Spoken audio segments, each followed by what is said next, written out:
Dukung dakwah ini terus mengudara. Kajian gratis ini berjalan atas izin Allah dan dukungan tulus dari Anda. Bersama kita sebarkan kebaikan seluas-luasnya. Yuk jadi bagian dari tim kebaikan kami dengan mendukung operasional dakwah. Jazakumullahu khairan kasiran. Bismillahirrahmanirrahim. Alhamdulillahi rabbil alamin.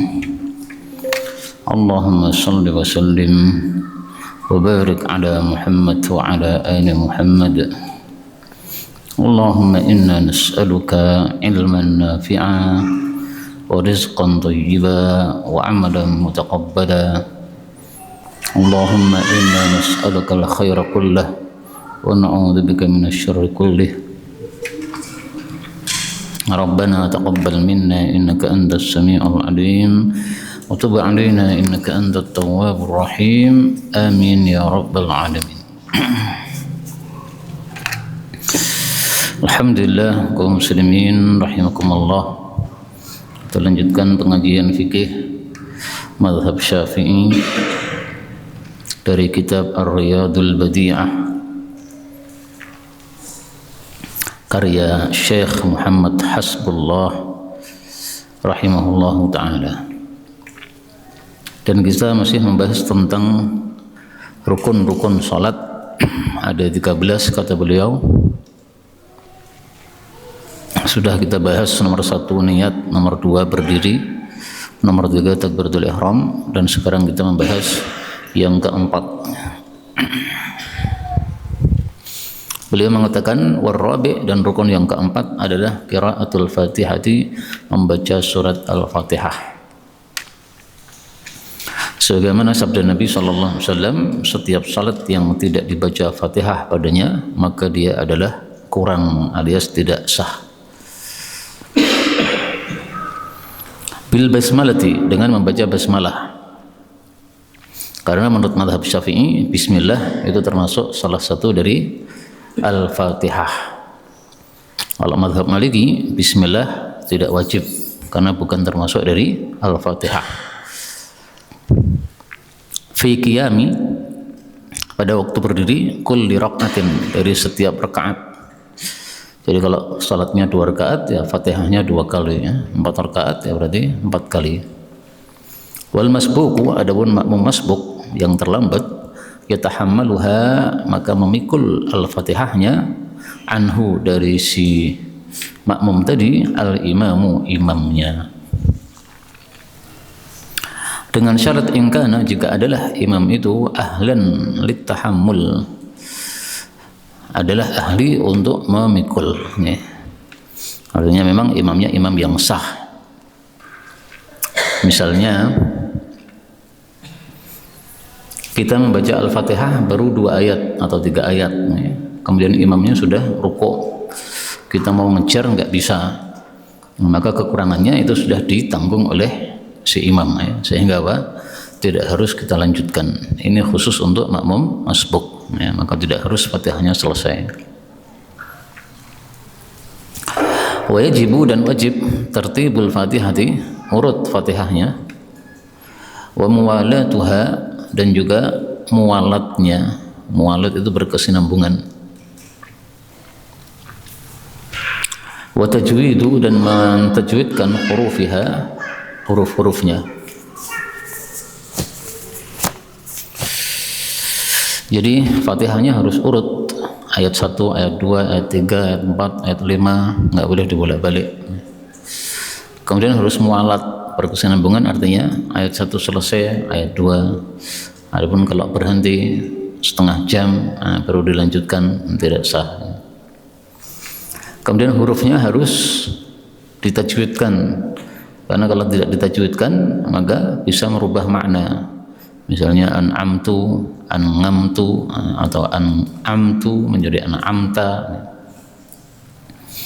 Wa mura'atu, dan menjaga tasdidatiha, tasdid-tasdidnya al-arba'i asyrata, yang jumlahnya ada 14. Ini tasdid ini kalau tidak dibaca dengan tasdid itu sama dengan kita korupsi 1 huruf ya. Misalnya iyyaka menjadi iyyaka, nah itu berarti ya hilang 1. maka seolah-olah belum membaca Al-Fatihah. Wa man ajaza, dan barang siapa yang lemah anil Fatihah, dari membaca Al-Fatihah, maka qara'a, dia pun membaca badalaha, sebagai ganti darinya, sab'a ayatin, 7 ayat, minal Qur'ani, dari Al-Qur'an. Jadi kalau belum hafal Fatihah tapi hafal Al-Ikhlas, maka bisa dibaca surat Al-Ikhlas 2 kali. Al-Ikhlas isinya berapa? Qul huwallahu ahad, Allahu samad, lam yalid wa lam yulad, wa lam yakul lahu kufuwan ahad. 4 ayat ya. 4 ayat 2 kali udah dapat 8 ayat. Fa in ajaza, kalau dia pun lemah anil Qur'ani, dari Al-Qur'an, atau dia pun melakukan bisab'ati, dengan 7 anwa'in, macam minadz dzikri, dari zikir. Jadi kalau Al-Qur'an yang lain pun juga enggak hafal, Al-Ikhlas juga enggak hafal, maka bisa diganti 3 wirid yang lain tapi jumlahnya 7. Misalnya apa? Tasbih, tahmid, tahlil, takbir. Sudah dapat 4 kan? Nah, diulang lagi, tasbih, tahmid, tahlil, takbir. Nah, dapat 8 udah. Fa in ajaza, kalau dia itu lemah anil dzikri, dari zikir, jadi zikir pun juga enggak mampu ya, karena baru saja masuk Islam. Tasbih, tahmid, takbir, tahlil juga enggak paham. Nah, maka waqafa, dia pun berhenti sakitan, dalam keadaan diam, biqadriha, sekitar membaca Fatihah. Jadi misalnya Fatihah itu 1 menit, nah berarti dia diam selama 1 menit. Wala yutarjimu, dan dia tidak boleh menterjemahkan anha, dari Fatihah. Jadi enggak boleh dibaca dengan bahasa Indonesia, segala puji hanya bagi Allah, alhamdulillahi rabbil alamin, enggak bisa ya. Ini tadi adalah yang wajib di dalam Al-Fatihah. Nah, sekarang yang sunnah. Was-sunnatu, adapun yang sunnah adalah ayaqra, bahwasanya dia membaca suratan, 1 surat, atau syai'an, sesuatu, minal Qur'ani, dari Al-Qur'an, ba'dal Fatihati, setelah Al-Fatihah. Fi kulli, pada setiap rakaatin, rakaat, minas salati, dari salat ats-tsunaiyati, yang 2 rakaat. Wa fi, dan pada rakaat ini 2 rakaat, al-ulataini atau al-awwalataini, yang 2 rakaat yang kedua, faqat saja, minas tsulatsiyati, dari salat yang 3 rakaat, warubaiyati, dan salat yang 4 rakaat. Jadi untuk Al-Fatihah ini hanya untuk tambahan surat itu hanya rakaat ke-3 dan ke-4 nih. Adapun rakaat yang pertama dan kedua, itu bisa ditambahkan dengan surat yang lain. Maka rakaat 3 dan 4 tidak ada tambahan selain Fatihah, setelah Fatihah. Hanya saja apa yang disebutkan dalam kitab ini adalah hanya menentukan yang paling afdal. Seandainya pada rakaat yang ketiga dan keempat kita tambahkan surat yang lain, sah juga, karena pernah dilakukan oleh baginda Rasulullah sallallahu alaihi wasallam. Jadi seandainya rakaat yang ketiga waladhdallin amin selesai, imamnya masih belum rukuk nih. Nah, daripada nganggur kita baca surat Al-Ikhlas, enggak apa-apa ya. Bahkan imamnya nambah pun juga boleh, enggak ada masalah. Hanya saja beliau di sini menyebutkan yang lebih afdalnya, tidak usah ditambahkan. Dan kemudian rukun yang kelima, wal khamisu, adapun rukun yang kelima adalah ar-ruku'u, melakukan rukuk. Makrunan, yang itu disertai bituma'ninah, dengan tuma'ninah. Dan tuma'ninah itu adalah tenang setelah gerak. Dan tenangnya itu sekitar seseorang membaca tasbih. Subhanallah, nah, itu kalau sudah tenang selama itu sudah disebut tuma'ninah. Hatta sehingga tastaqirra,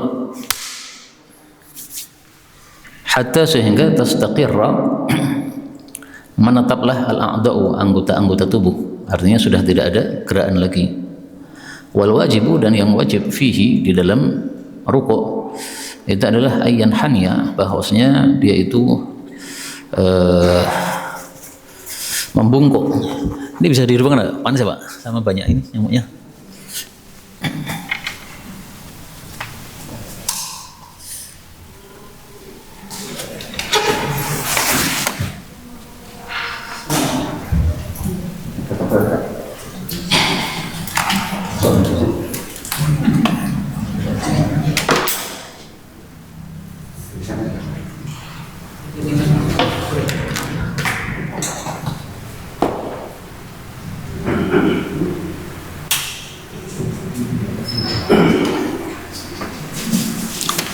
Gampang gatal kulit saya nih Pak, kena dikit udah gatal. Kelemahannya kulit saya nih.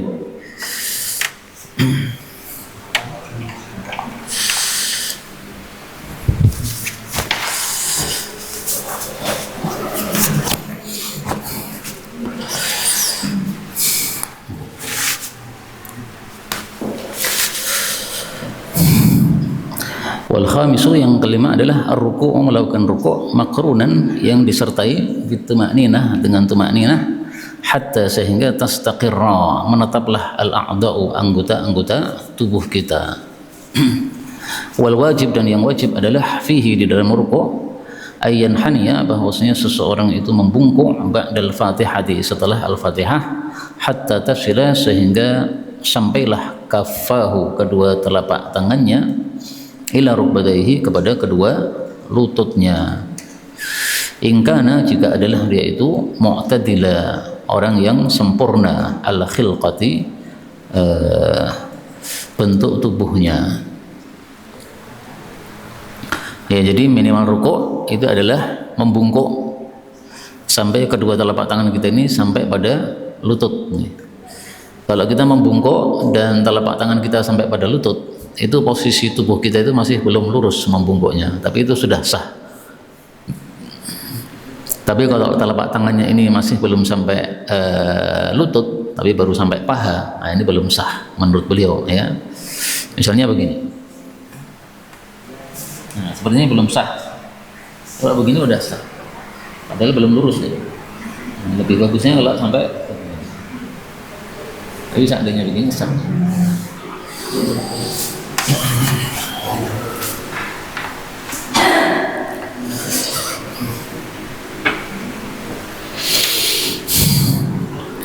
Kemudian beliau mengatakan wassunnah, itu adapun yang sunnah adalah ayyastawiya, bahwasanya ayyusawiya, bahwasanya dia itu apa? Meluruskan, fihi, di dalam rukuk tadi, dhahrahu, punggungnya, wa unuqahu, dan tengkuknya, kasafihatin, seperti satu lempengan. Artinya antara punggung dengan lutut ini betul-betul lurus begini, sehingga kepala sama punggung ini lurus. Maka kalau ditaruh di atas punggung kita itu misalnya kayu, dia tidak akan jatuh. Ditaruh di atasnya itu air, tidak akan mengalir. Wa yungsiba, dan dia itu menegakkan saqaihi, kedua betisnya. Wa ya'khudha, dan dia memegang rukbataihi, kedua lututnya, biyadaihi, dengan kedua telapak tangannya. Ma'a, beserta tafriki, apa ini Pak? Merenggangkan asabi'ihima, jari-jari keduanya. Ini bedanya rukuk dengan sujud, ya.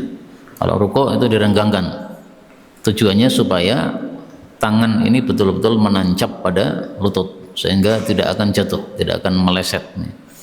Tapi kalau sujud maka justru ini dirapatkan supaya ini semuanya menghadap ke arah kiblat. Wa yaqula, dan dia mengatakan fihi, di dalam rukuknya tadi, subhana rabbiyal azim, maha suci pemeliharaku yang maha agung. Subhana rabbiyal azimi, maha suci pemeliharaku yang maha agung. Boleh juga ditambahi wa bihamdih, ya. Hanya saja tambahan wa bihamdih itu diperselisihkan kesahihannya oleh para ulama. Wa adna, dan yang paling minim al-kamali dari kesempurnaan itu adalah thalathu marratin, 3 kali membaca tasbih tadi. Jadi ada minim, ada minimal sempurna, dan ada sangat sempurna. Kalau minim ya 1 kali, itu sudah sah. Minimal sempurna itu 3 kali, itu lebih utama.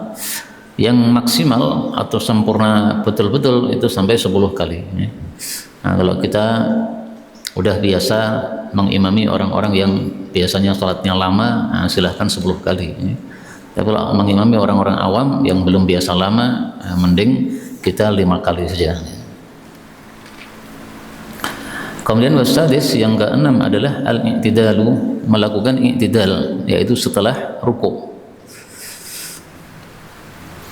Makrunan, yang disertai bituma'ninah, dengan tuma'ninah, hatta sehingga tastaqirra, menetaplah al-a'da'u, anggota-anggota tubuh. Wal wajibu fihi, dan yang wajib di dalam i'tidal, ayya'uda, bahwasanya kembalilah, ar-rafi'u, orang yang mengangkat kepalanya, kembali 5 kepada apa-apa yang kana adalah dia itu alaihi, berada di atasnya, qablahu, sebelumnya. Jadi posisi sebelum i'tidal bagaimana, posisi sebelum i'tidal atau sebelum rukuk, ya. Posisi sebelum rukuk bagaimana? Posisi sebelum rukuk kan kita berdiri tegak, nih. Nah, maka i'tidal itu juga posisinya tegak betul-betul sebagaimana sebelum rukuk. Bahkan sebagian ulama berpendapat kalau sebelum rukuk ini kan kita sedekap, nah berarti setelah rukuk i'tidalnya pun juga sedekap.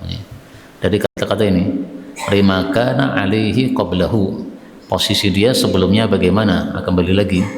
Berarti kalau tadi sedekap, kembali sedekap lagi. Tapi kalau kita di Indonesia rata-rata mazhab Syafi'i tidak pakai sedekap i'tidalnya.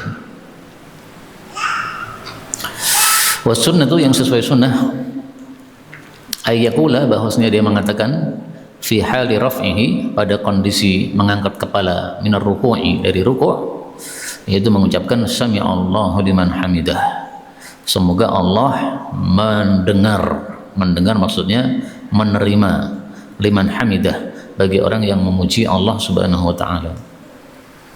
Artinya Allah menerima wirid yang berupa tahmid yang dibaca oleh seorang yang membaca tahmid. Itu makna mendengar di sini, ya. Mendengar artinya menerima. Kalau mendengar dengan makna mendengar, ya Allah setiap saat mendengar. Tapi maksudnya di sini pujiannya diterima oleh Allah Subhanahu wa taala. Dan ucapan sami Allah liman hamidah ini menurut mazhab Syafi'i dibaca oleh 2 orang, oleh imam dan juga oleh makmum. Kalau mazhab jumhur yang membaca sami Allah liman hamidah hanya imamnya, makmumnya tidak nih. Tapi kalau mazhab Syafi'i imam makmum semuanya membaca. Sehingga ketika imam sami Allah liman hamidah, kemudian makmum sami Allah liman hamidah. Sehingga bacaannya setelah imam.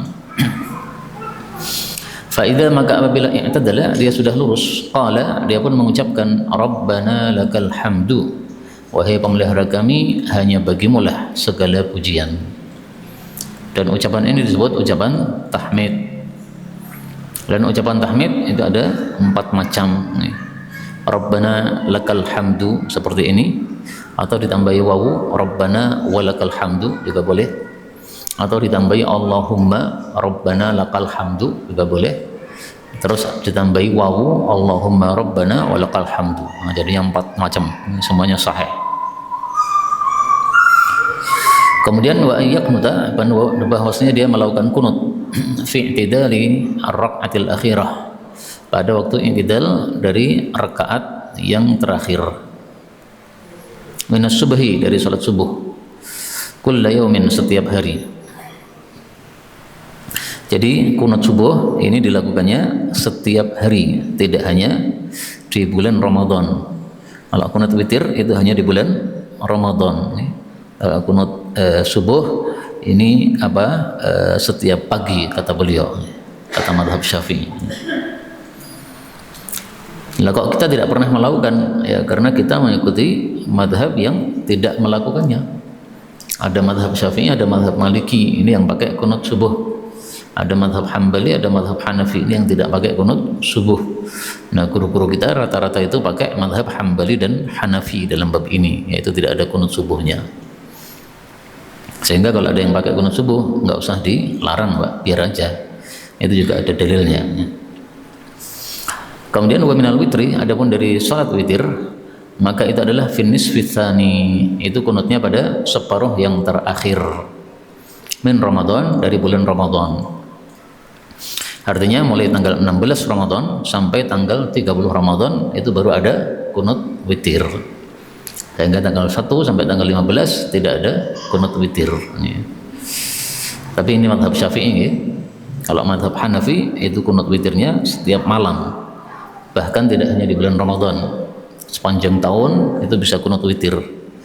Dan saya dalam hal ini pakai madhab Hanafi, Pak, karena dalam hadis tidak disebutkan oleh Nabi bahwa kunut witir itu hanya di bulan Ramadan ya. Karena beliau tidak mengkhususkan ya, lebih bagusnya kita tidak mengkhususkan. Kemudian wasabi, dan rukun yang ketujuh adalah as-sujudu, melakukan sujud marrataini, 2 kali. Makrunan, yang disertai bituma'ninati, dengan tuma'ninah. Wa yustaratu, dan disyaratkan fihi, di dalam sujud, ayyas sudah, bahwasanya seseorang sujud ala jabhatihi, pada jidatnya, maksyufatan, dalam keadaan terbuka jidatnya itu. Anggota sujud itu ada 7 ya. Yang pertama adalah jidat, yang kedua adalah telapak tangan, 2 berarti sudah 2 dan 3, kemudian 4 dan 5 itu adalah lututnya, kemudian 6 dan 7 itu adalah ujung dari telapak kakinya. Nah, maka di sini beliau membahas anggota-anggota sujud. Yang pertama adalah jidat.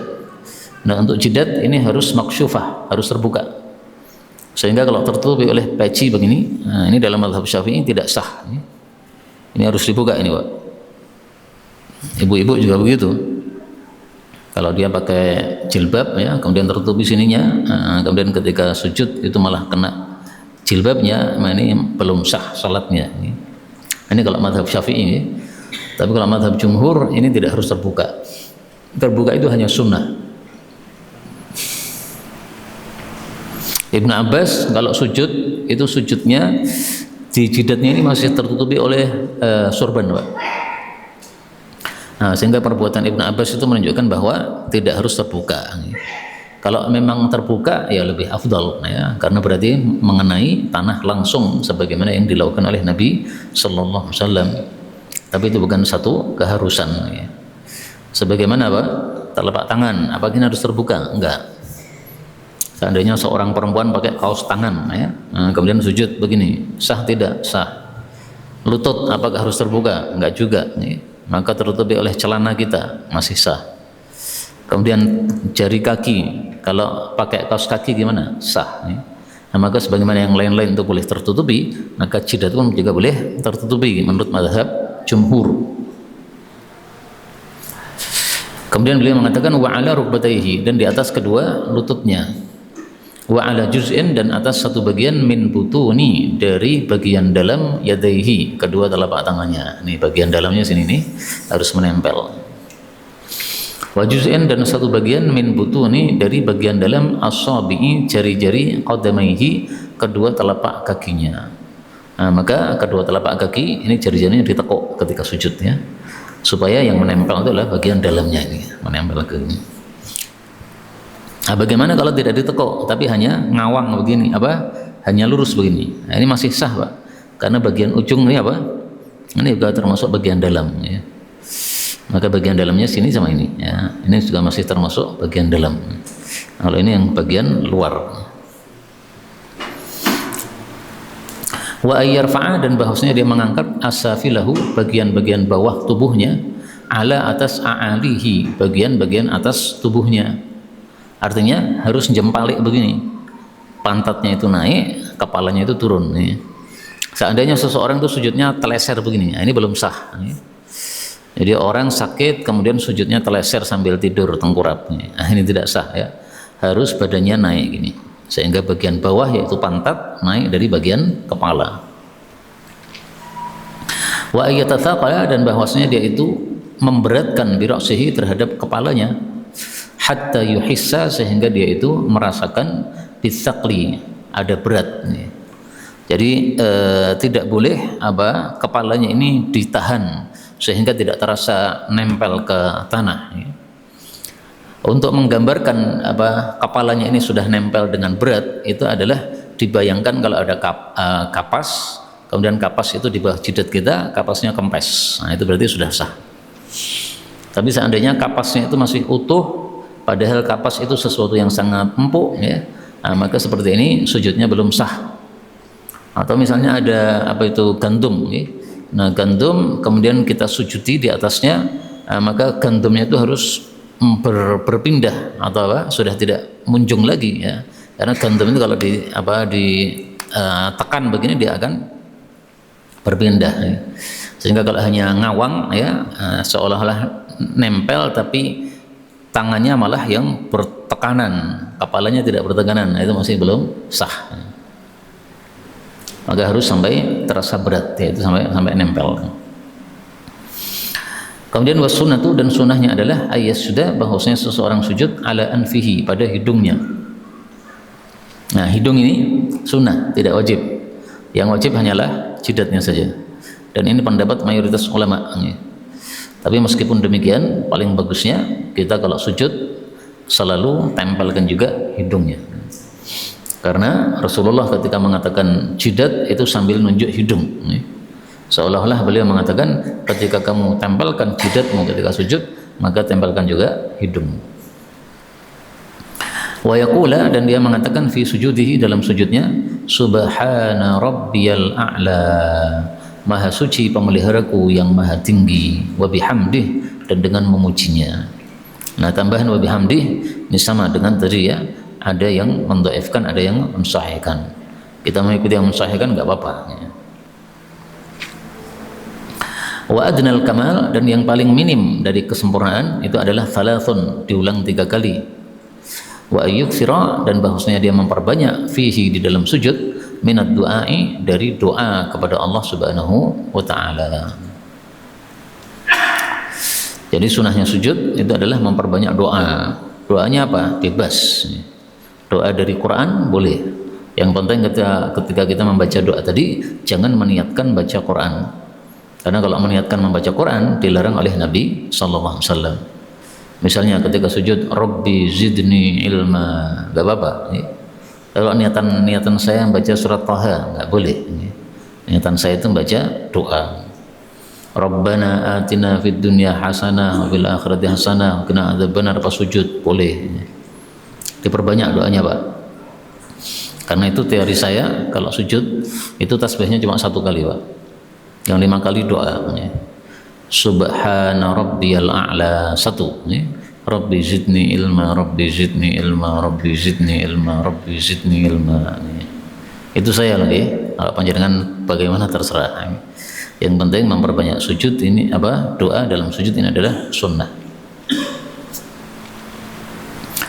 Kemudian rukun yang ke-8, wasamin, dan yang ke-8 adalah al-julusu, duduk, bainas sajdataini, antara 2 sujud, makrunan, disertai bitumakninah, dengan tumakninah. Wasunnatu, dan sunnahnya ayyakula, bahwasanya seseorang mengatakan fihi, di dalam duduknya tadi, Rabbighfirli warhamni warfa'ni wajburni warzuqni wahdini wa'afini wa'fu anni. Ada berapa ini, Pak? Ada 8. Ya Allah, ampuni aku, ini yang pertama. Rahmati aku, ini yang kedua. Tinggikan derajatku, ini yang ketiga. Sempurnakanlah aku, ini yang keempat. Berilah rezeki aku, ini yang kelima. Berilah hidayah aku, ini yang keenam. Berilah afiah atau kesejahteraan aku, ini yang ketujuh. Maafkanlah aku, ini yang ke-8. Saya jujur, Pak, 8 wirid ini saya belum nemu dalilnya, Pak. Yang saya temukan itu cuma sebagian, ya. Dalam kitab Sunan kita temukan sebagian saja, tidak sampai tidak sampai 8 ini. Tapi seandainya dibaca semuanya gimana? Enggak apa-apa. Karena tadi kita itu boleh membaca doa bebas pada waktu kita sujud. Nah, sehingga tambahan ini meskipun tidak ada dalilnya, seandainya begitu maka tetap diperbolehkan. Ini saya bukakan yang di dalam Sunan Tirmidzi. Allahumma ighfirli warhamni wajburni wahdini warzuqni. 1 2 3 4 5. Ada 5 di Sunan Tirmidzi.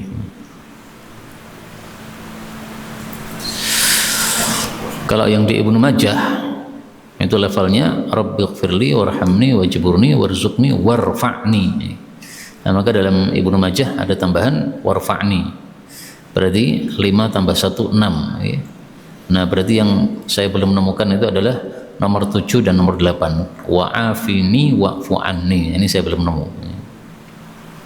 Tapi itu tadi ya, dibaca boleh. Dan saya menyarankan panjenengan membaca ini minimal sekali seumur hidup.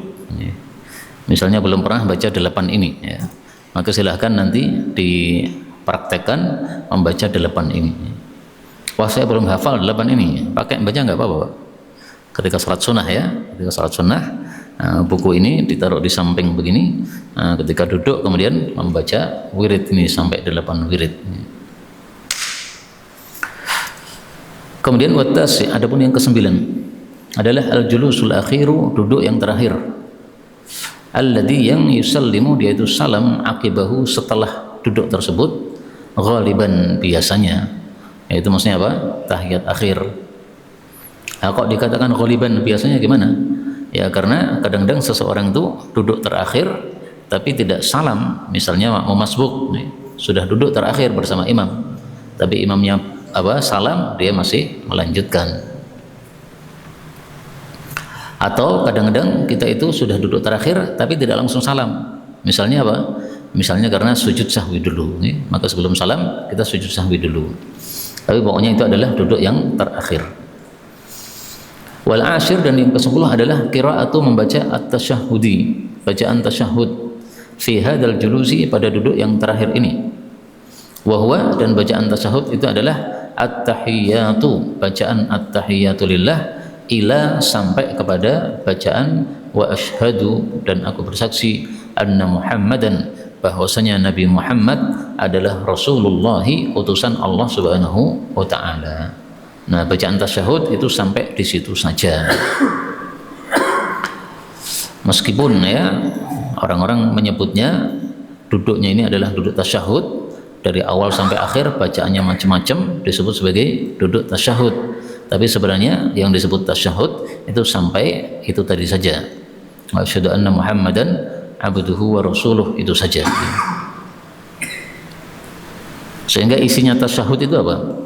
At-tahiyyatu lillah wassalatu wassalam, at-tahiyyatu lillah, at-tahiyyatu lillah wassalawatu thayyibat, assalamu alayka ayyuhan nabi wa rahmatullahi wa barakatuh, assalamu alayna wa ala ibadillahi shalihin, asyhadu an la ilaha illallah. Isinya 3 ya, tahiyat, salam, dan syahadat.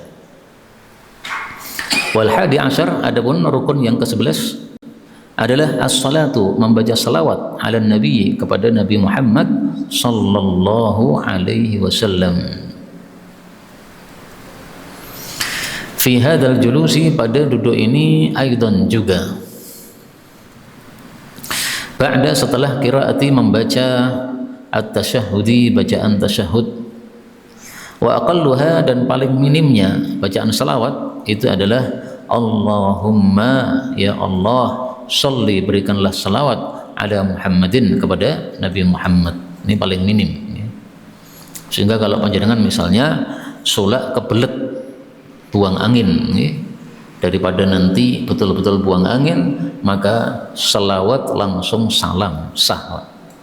Allahumma sholli ala Muhammad, assalamualaikum, assalamualaikum, habis itu buang angin, sah ya.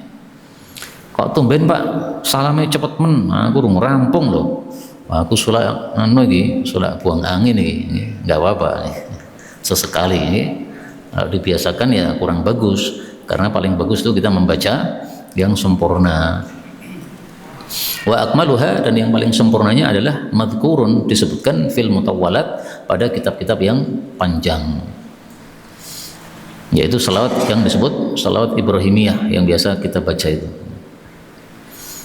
Wa tsani asyar, adapun rukun yang ke-12, at-taslimatul ula, membaca salam yang pertama. Berarti salam yang kedua hukumnya apa? Sunnah, ya. Sehingga seandainya kita salam pertama tok, habis itu enggak salam yang kedua, enggak apa-apa. Salam pertama kemudian keluar angin, sah salatnya. Sehingga dalam mazhab Syafi'i, kalau imam itu sudah salam yang pertama, maka makmum masbuk silahkan bangkit, nggak usah nunggu salam yang kedua. Tapi kalau mazhab Hambali melarang, ya, para makmum jangan bangkit dulu sebelum salam kedua imam selesai. Yang makmum masbuk itu, ya. Jadi yang mazhab Hambali lebih beradab, ya. Kalau mazhab Syafi'i lebih fakih menurut saya, ya. Wong salam pertama itu sudah selesai salatnya, ngapain kita nunggu orang yang sudah selesai salatnya? Lalu salam kedua itu apa? Itu hanya tambahan, ya. Adapun selesainya salat ya pas salam pertama itu.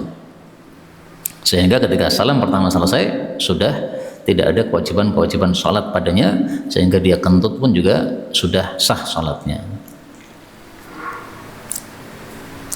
Wal wajibu, dan yang wajib fihi di dalam salam itu adalah assalamu alaikum, dah itu tak. Adapun warahmatullahi itu sunnah, wabarakatuh itu juga sunnah.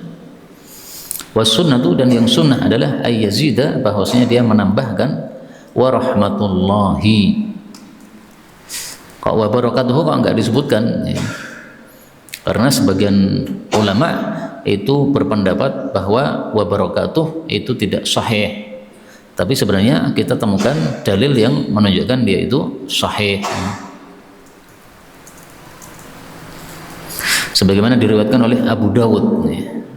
Yang punya kitab Abu Dawud nanti bisa dilihat di dalam Sunan Abu Dawud bahwa Nabi SAW ketika salam itu membaca sampai pada kata-kata wabarakatuh.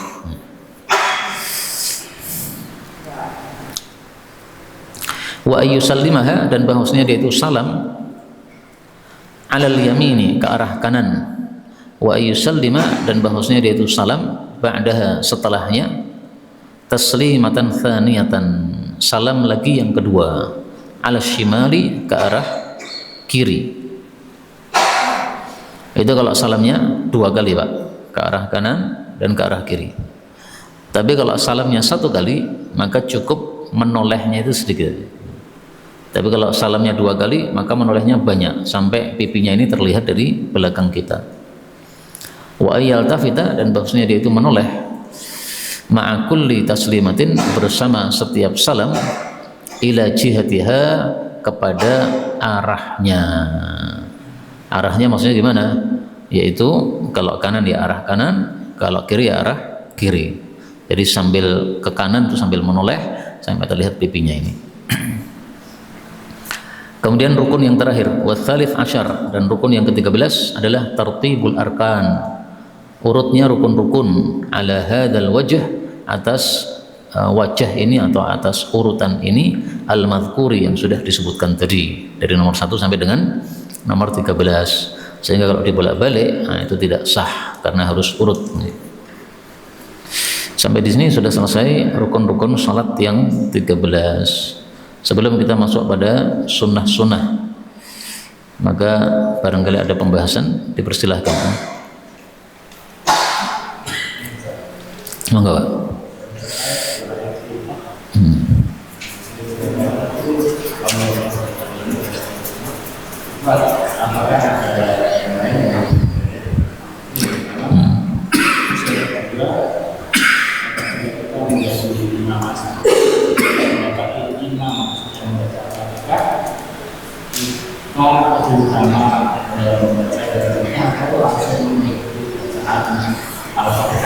Ya. Pertama, doa iftitah itu ada macam-macam, ya. Doa iftitah yang paling sahih itu yang panjenengan sebutkan, Allahumma ba'id baini, itu paling sahih. Doa iftitah yang paling pendek itu adalah yang diriwayatkan oleh Ibnu Khuzaimah, yaitu bunyinya as'alullaha min fadlihi, 4 kata, ya. As'alu, saya minta, Allah, kepada Allah, min sebagian dari fadlihi karunianya. Ini iftitah yang paling pendek. Sehingga kalau kita keburu misalnya waktunya, maka silahkan dibaca doa iftitah yang terpendek.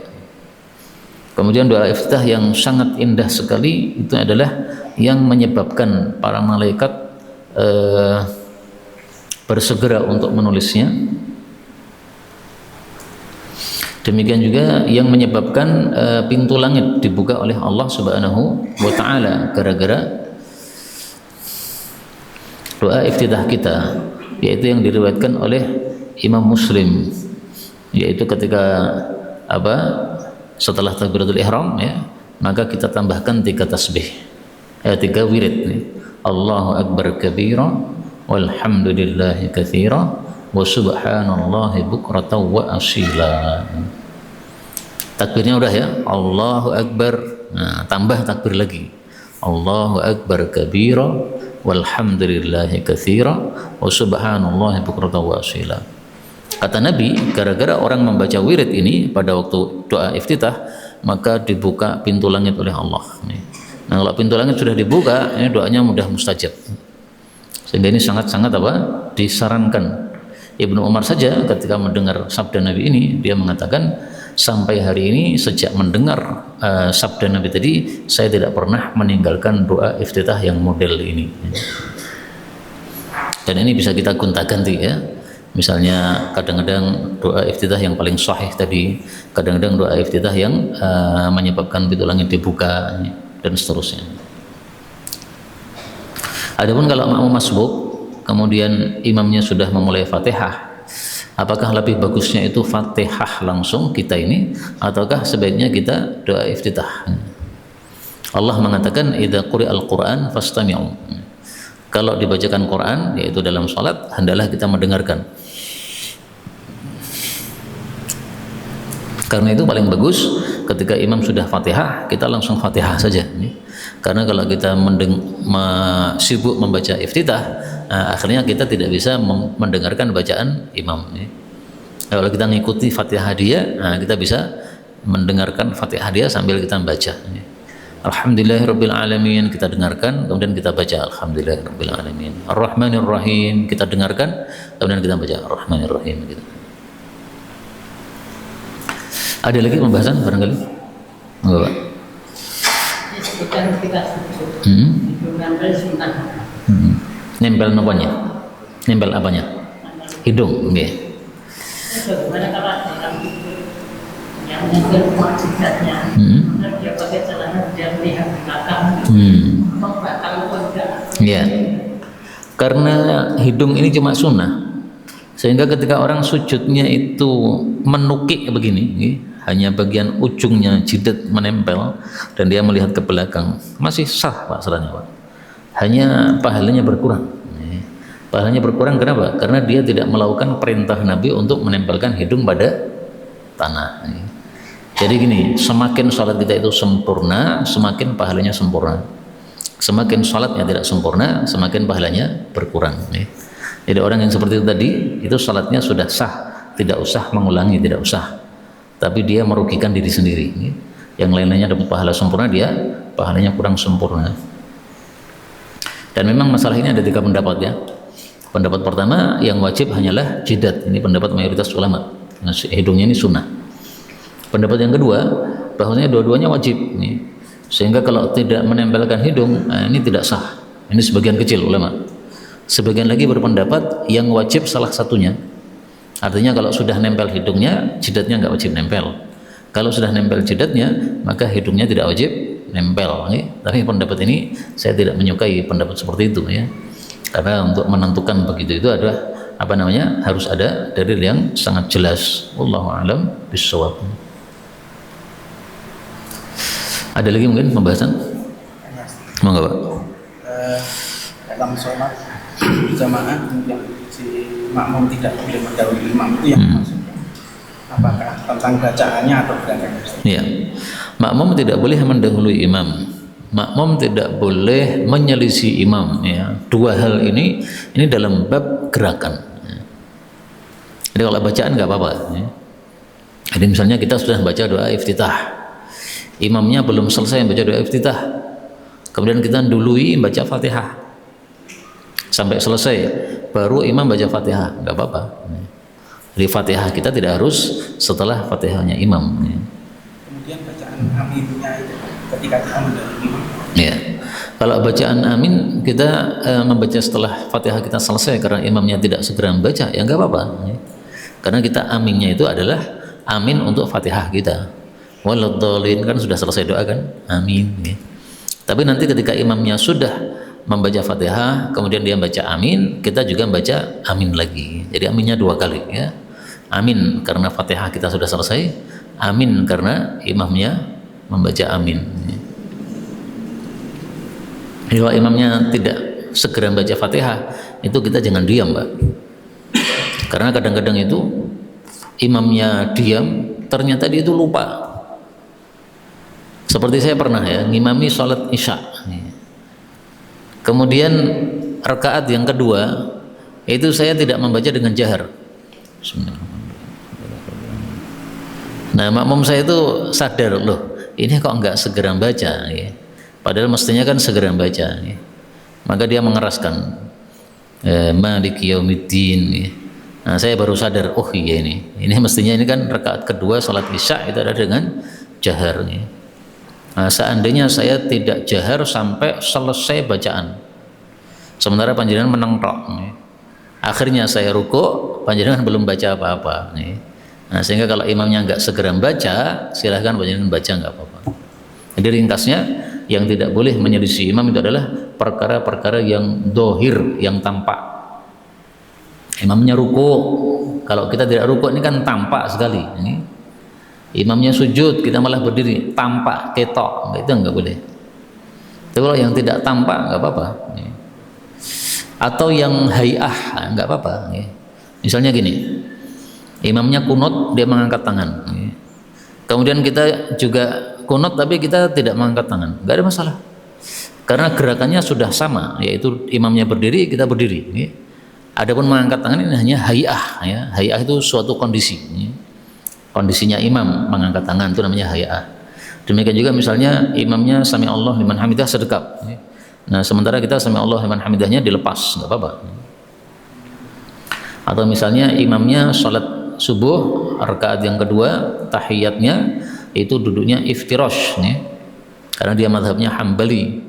Nah, sementara panjenengan duduknya tawarruk karena mazhabnya Syafi'i, enggak apa-apa. Imamnya tahiyat akhir, dia duduknya tawarruk karena mau salam. Sementara kita makmum masbuk, nanti setelah imam salam kita akan bangkit lagi. Nah, berarti duduknya kita adalah duduk iftirash. Berarti kan beda kan? Imamnya tawarruk, makmumnya iftirash. Gak apa-apa, karena apa? Ini hanyalah hay'ah saja. Ada pembahasan lagi barangkali? Makmum yang terlambat dari imam, sama juga nggak boleh. Jadi tidak boleh makmum itu mendahului imam, tapi juga tidak boleh makmum itu mundur dari imam. Jadi misalnya yang sering saya lihat itu sujud terakhir, imamnya sudah bangkit dari sujud terakhir, ini makmumnya masih lama sekali.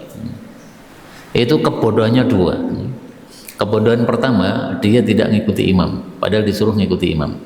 Kebodohan yang kedua, dia mengira disunnahkan sujud terakhir itu membaca doa yang panjang. Nah, itu kebodohan double. Dan tersebar di masyarakat, Pak, bahwasanya sujud di dalam salat itu, sujud yang terakhir disunnahkan baca doa panjang. Itu enggak benar. Yang benar adalah yang tadi sudah kita baca, disunnahkan memperbanyak doa ketika sujud. Ketika sujud itu bukan sujud terakhir. Sujud pertama, sujud kedua, sujud ketiga, sujud keempat. Pernah ada imam itu sujud terakhirnya panjang sekali. Kemudian saya tanya, Pak, sujud terakhir kok panjang, kenapa? Ini saya doa, Ustaz. Nah, kalau doa kenapa sujud terakhir saja? Mestinya kan sujud itu kan doanya mustajab. Ya, setiap sujud panjenengan doa. Ya sebenarnya begitu, cuman karena kalau saya sujudnya panjang terus, kasihan jamaah, sehingga saya itu manjangkannya di terakhir saja. Nah, berarti kan nggak ada dalil kan? Dia cuma pakai nalar. Nalar dia apa? Daripada memberatkan jamaah, maka saya buat yang terakhir saja. Nah, malah tidak sesuai sunnah. Nabi tidak pernah memanjangkan sujud yang terakhir. Bahkan rakaat beliau itu, rakaat pertama itu lebih panjang daripada rakaat yang kedua. Lah ini malah kita balik, rakaat yang terakhir sujudnya lebih panjang daripada yang pertama, kedua, ketiga. Nah, ini menyelisih sunnah Nabi Sallallahu Alaihi Wasallam. Nah, sehingga itu perbuatan yang tadi panjenengan tanyakan salah, ya. Dia tidak segera bangkit, imamnya sudah bangkit, nggak boleh. Kecuali kalau bacaan wajib nih, bacaan wajib silahkan lanjutkan. Kita baca Fatihah, Alhamdulillahirabbil alamin arrahmanirrahim maliki yaumiddin. Imamnya sudah ruku. Fatihah kan wajib ini. Nah, imamnya ruku karena imamnya terlalu cepat salatnya. Kita lanjutkan nggak apa-apa. Itu salahnya si imam. Kenapa dia terlalu cepat nih? Tapi seandainya kita tidak melanjutkan gimana? Nggak apa-apa juga, bebas. Panjenengan lanjutkan silahkan, panjenengan tidak lanjutkan silahkan. Kekurangannya ditanggung imam. Yang dosa imam. Kenapa? Karena dia sholatnya terlalu cepat. Dan imam yang sholatnya terlalu cepat itu bisa diketahui dengan melihat kondisi jamaah. Kalau kondisi jamaah itu adalah hampir semuanya terlambat, itu berarti imamnya yang kecepatan. Tapi kalau hampir semua jamaah itu tidak terlambat, hanya ada satu atau dua orang yang terlambat, berarti sebenarnya bacaan imamnya sudah normal. Hanya makmumnya yang terlambat, jadi yang bacaannya kurang cepat. Ya, buktinya apa? Lain-lainnya saja tidak terlambat. Gitu. Ada lagi mungkin?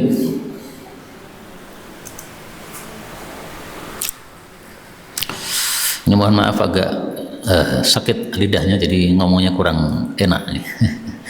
Sambil nahan sakit. Baiklah, kalau tidak ada lagi kita cukupkan sampai di sini. Benarnya dari Allah Subhanahu wa taala. Kalaupun ada salahnya fa astaghfirullahal azim li wa lakum. Walhamdulillahirabbil alamin.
Dukung dakwah ini terus mengudara.